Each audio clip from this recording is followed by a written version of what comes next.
Saying good morning and then congratulations. It is 2013 and all of us have made it here. We can shake off the dust of 2012 and move forward. Now, there was this conspiracy thing kind of going on, not a conspiracy, but the end of the world thing kind of going on at the end of the year there with the Mayans, and thank God they were wrong and we're all still here. But I love that stuff and I got kind of caught up to it. I was reading all the different internet stories about it. And so I kind of stocked this bunker in my basement with about a 1-year supply of soup. So is anybody interested in that, buying my 1-year supply of soup?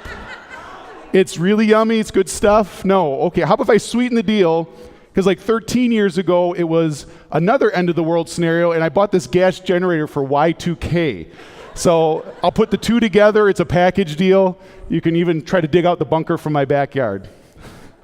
Seriously though, I didn't do any of those things, but if you did get caught up into the end of the world stuff, maybe you didn't think there was going to be a 2013. Maybe you thought the world was going to come to an end and you have no plans and your 2013 schedule is wide open. Well, that's great, because here at the River we have a great 2013 to look forward to. And we're going to start off with a great series for the first 5 weeks of this year. What we really want in 2013 is for you to be transformed by the teaching, so that when 2014 rolls around, you will look back and not believe how far you have come. As a start, we're going to spend the next 5 weekends at a retreat, so to speak. Now, a lot of people, when they hear retreat, they think that means you're going to go camping somewhere. Well, if you didn't bring your blanket or your pillow, don't worry about that. We're not talking about that kind of retreat.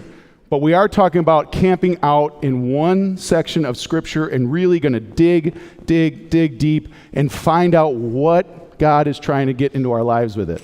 So over the next 5 weeks, we're going to really just spend time on 4 verses of the Bible that I think speak volumes about a spiritual life and what that means. So first, I just want you to sit back, relax. If 2012 was a tough year for you, get that out of your mind. I know several families personally that had very difficult 2012s, both public and private. You know, you may be coming into 2013 with a little bit of a debt hangover from Christmas. If you paid attention to our Christmas series, maybe that's not the case. It was a tough year for a lot of us. But now it's past New Year's, so I want to know, how many of you made New Year's resolutions? Raise your hand. Boy, it's thin like last night. So this must not be the in vogue thing to do anymore, is to make New Year's resolutions. Did you not make them? One person, I think it was Patrick, said to me, well, I don't make them because I break them right away. So, I mean, maybe that's what it is. All right, so those of you that made them, how many of you broke them already? Yay, there we go. Me too. I already broke mine like 5 minutes after New Year's rang, probably, something like that. How many of you are deciding that this is the year you're going to get physically fit, or you're going to start doing some exercise? I had a couple girls. Hey, there's a couple people over there. Yeah. You know, that's one that a lot of us do. You don't need to be physically fit anymore, my gosh. So, all right. So that's something that a lot of us do, and we want to get physically fit. And there's some value of that. If we look at 1 Timothy 4:8, it says, "For physical training is of some value, but godliness has a value for all things, holding promise for both the present life and the life to come." The fitness that we're going to seek here in the next 5 weeks, and really we're going to seek throughout this year, is not going to be a physical fitness, but it's going to be of a spiritual fitness. And it will not be of just some value. It will be for a value of this life and the life to come. Now, before you start any kind of training, you got to develop a baseline. You know, if you're going to go on a diet and lose weight, you want to hopefully start here, and at the end of the diet, you want to end up here. If you're lifting weights or bench pressing or curling or whatever, you want to start here at so much weight and then kind of work up. You need a baseline to start. If you're going to do the Stairmaster, you know, you want to start at a very difficult amount of time, like 5 minutes, and then you want to hopefully move up to, 20 or 30 minutes by the end of the year. So you have to have this baseline. And what I want to start here this morning is to develop a spiritual baseline, so all of us know exactly where we're at spiritually coming into 2013. We need to establish this baseline so we can keep track of maybe where we're going in this year. So what I want you to do right now is to look in your program, and there's a spiritual assessment in there, fitness assessment, that everyone should have. There's one printed in the actual program, and then there's a loose leaf one. If you don't have one or don't have a writing utensil, go ahead and raise your hand. These gentlemen here will make sure that you get one. Go ahead and raise your hand if you do not have one.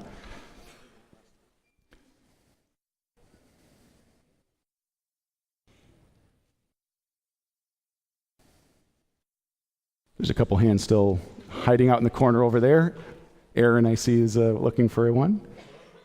Get one? You guys got one? You all good? Nope, still not good? Promenade? Way in the back. Mark, I think, has got his hand up back there. Yep. Now, before we start this, I was cornered by Pastor Dale last night, who was looking at certain people over the shoulder and said there was some perfect scores marked down on this assessment. And he was concerned that those people probably weren't perfectly spiritually fit. So, in that vein, be really honest with yourself on this. This is for you and you alone. We are not going to post these on Facebook. They're not going to be conversations at ministry team meetings. We're not even going to let Josh Dusterbeck make a chart of these. So we're not. This is going to be just for you and you alone. So I want you to be brutally honest on these. Now I'm going to go through it real quick here and look at how they come out. So if you look at the first line here, and this is just how we're going to fill it out. It says you, and it says for, engage in life's meaning, neglect life's meaning, lose the sense of life's meaning, or claim life has no meaning. And all I want you to do is circle the number that best describes how you feel. And don't maybe think of how you feel right in this moment because it's Sunday morning, you're in church, but think maybe over the last couple of months. Has there been a time when you thought that you lose the sense of life's meaning? And then maybe that's the one you would circle. And then just go right down through all 6 questions, circle the numbers. When you're done, there's a total point spot at the bottom. Go ahead and add up all your points, write that number in there, and then circle where you're at spiritually. There's 4 different options there. So we're going to take 2 or 3 minutes now. A little music's going to play, and I'm going to fill one out as you guys fill one out. Go right ahead.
Still got a couple people filling out, that's fine.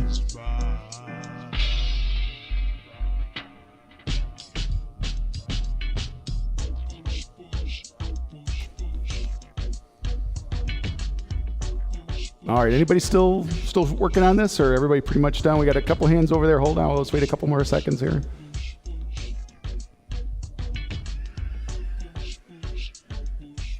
Quick hands, anybody surprised by their result? I'm not going to ask what your result is, but were you surprised by what came out? Okay, so everybody has a pretty good barometer of where they're at spiritually. All right, let's look at these assessments. Now, the first possible situation is that you're spiritually fit. Now, that is where almost all of your day-to-day activities, decisions, thoughts, attitudes are in alignment with what the Spirit is telling you. In a way, you operate your day with a complete clear conscience. You don't end the day and go, man, I wish I would have done this, or boy, I could have handled that situation differently. You're just flowing with the Spirit, and you're confident in what God has for you. Now, if you've fallen into this category, you can just go home. We don't need to see you for the next 5 weeks. You're set, you know. Just kidding. Actually, these sessions are going to reinforce and expand that which you already have a good grasp on spiritually. But conversely, watch, because over the next 5 weeks, as we really drill down into each one of these areas, you're going to start to see that maybe you didn't understand fully, or that a new area has been opened up where you see growth possible. The next category is spiritually stressed. Then you have a yellow light, a caution.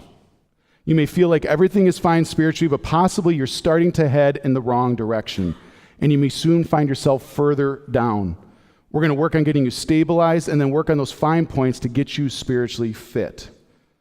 The next group of you are those that are depleted spiritually.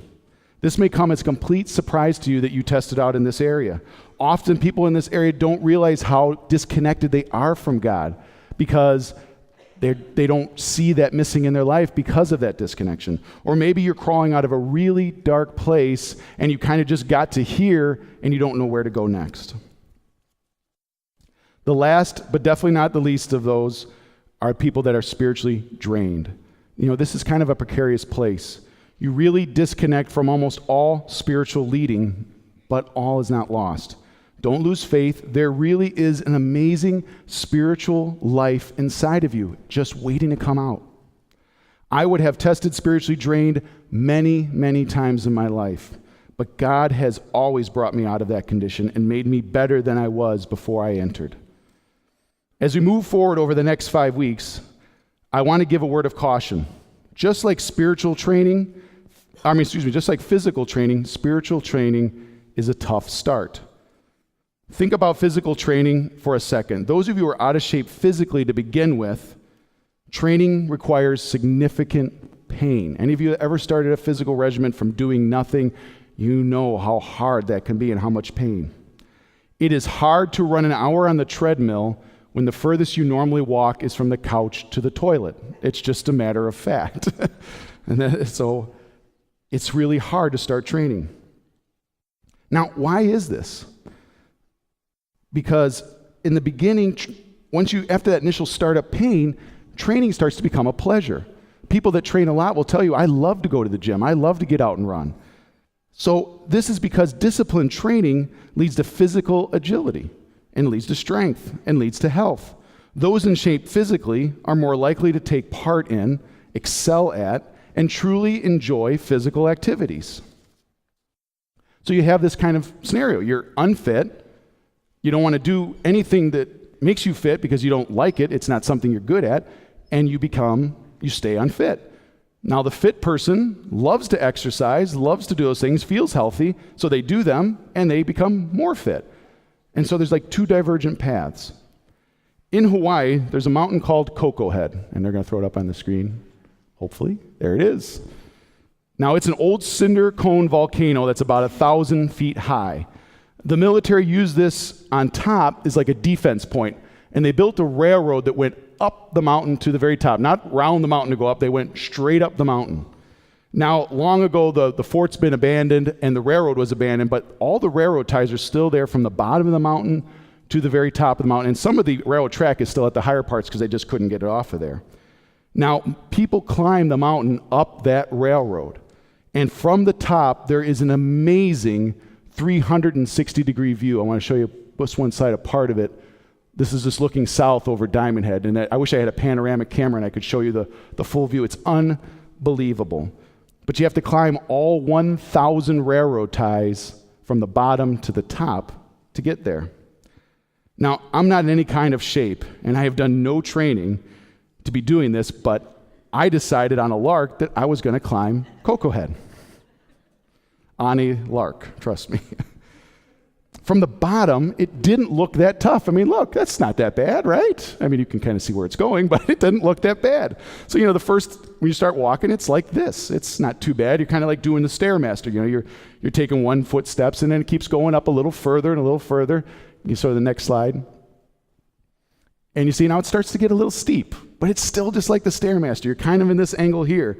And I was starting to get tired, but I was doing it. I was making it. Well, then the last 200 feet, it goes from about a 45-degree angle to about a 70-degree angle. And you're not climbing like stairs anymore. You're now hand over fist climbing up the side of the mountain on railroad ties. I was spent. I was completely and utterly spent. My muscles felt like jello. I was out of breath. I was sweating profusely. And I got about 200 feet from the top, and the last straw was a gentleman coming down, lost his footing, and started to go head over heels down the side of the mountain. And when I saw that, I was done. I was on the trail, and I said, I'm done, and I kind of just slid over. There was a little rocky outcropping on the side of the mountain, and I just kind of laid there like this and said, everyone else just keep going. I'm done for the day. I could not get any further. Spiritual fitness is much like this.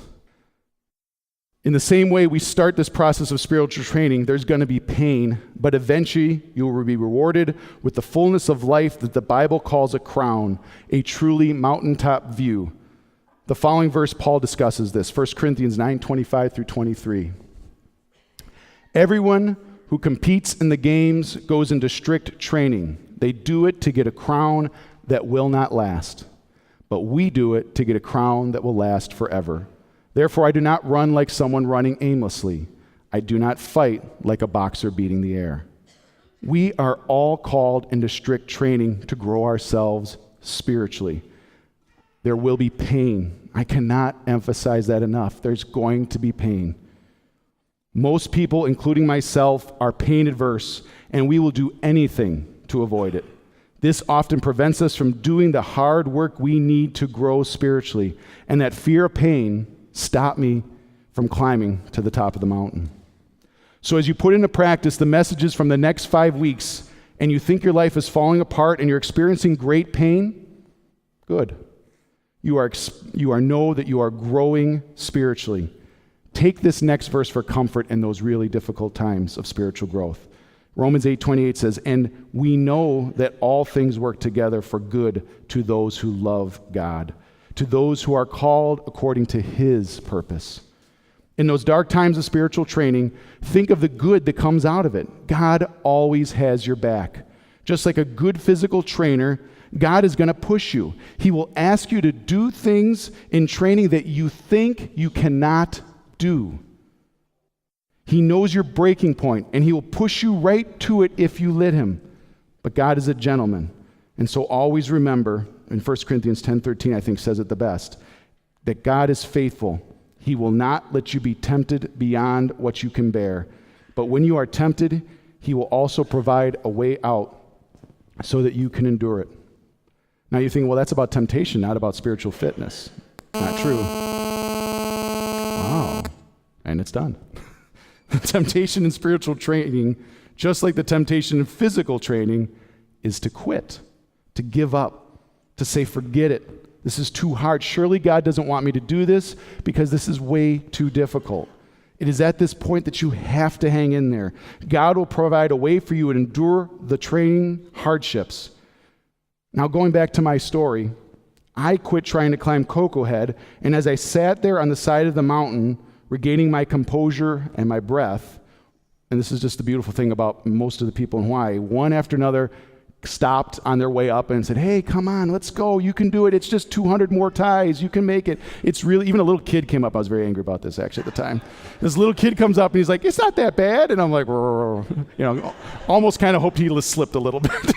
There it is. It is bad. See, I was not in a good place. So, but one after another, we'll find this lady, this very sweet lady comes. She actually stopped and sat with me for a little bit and we talked.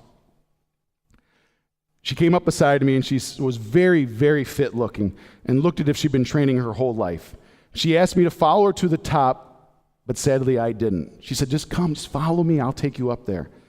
I thought I was spent. And while we talked, she told me that she runs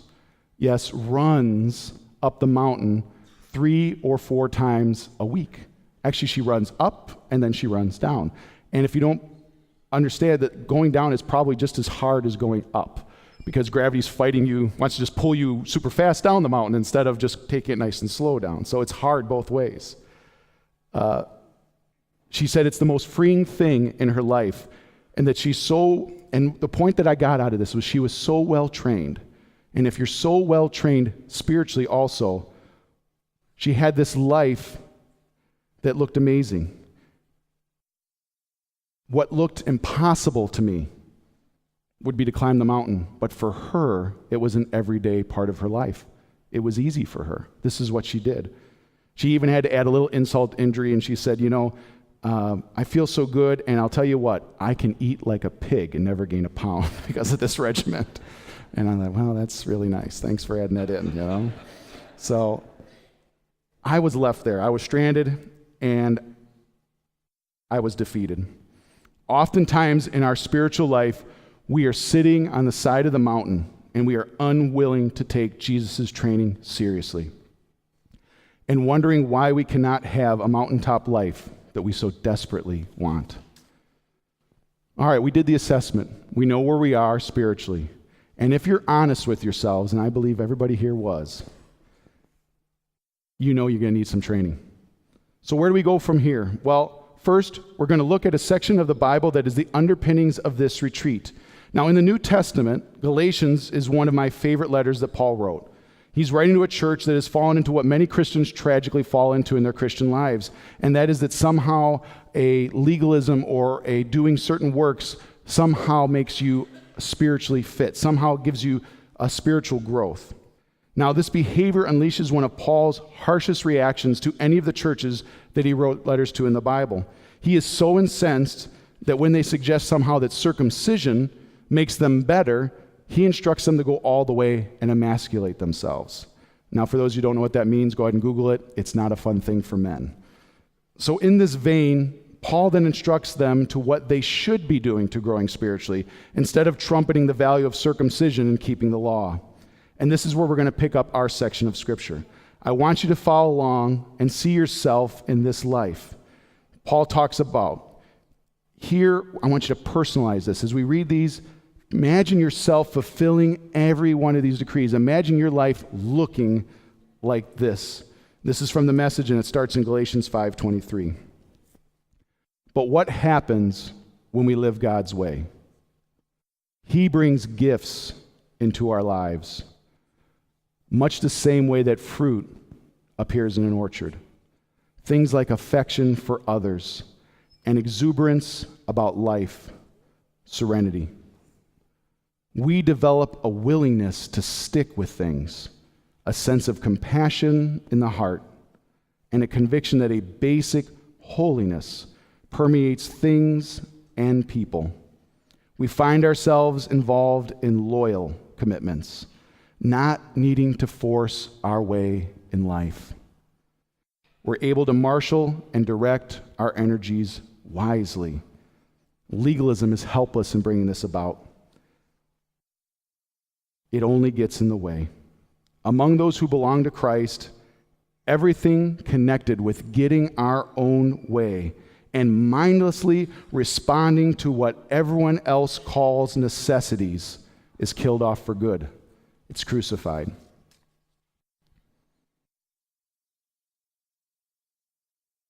What power there is in God's Word. I want to unpack this right now, but that's what the next 5 weeks are for. So in those 4 verses in Galatians, we have a window into what a life dedicated to living by the Spirit looks like. I absolutely love the complete practicality of these directives. Absolutely no pie in the sky, feel good, good points, just insanely practical, down to earth, powerful ways to let the Spirit loose in every day of your life. Perhaps you see yourself in some of these. That's great. This retreat will reinforce those and introduce you to new ones. Maybe you just went through that with me and you're like, I don't relate to any of that. That's also good because you are going to get so much out of the next 5 weeks. I really want 2013 to be a great year for this church. And I really want to start off with a great series here that changes people's lives. The calendar looks great. I don't know if most of you probably don't know, but we calendar the whole year. And this is going to be a wonderful year. And I challenge all of you in 2013 to give God your all this year. I want to be sitting here in 2014 and say, wow, what a year we had. What a year God had at the river. Let's pray.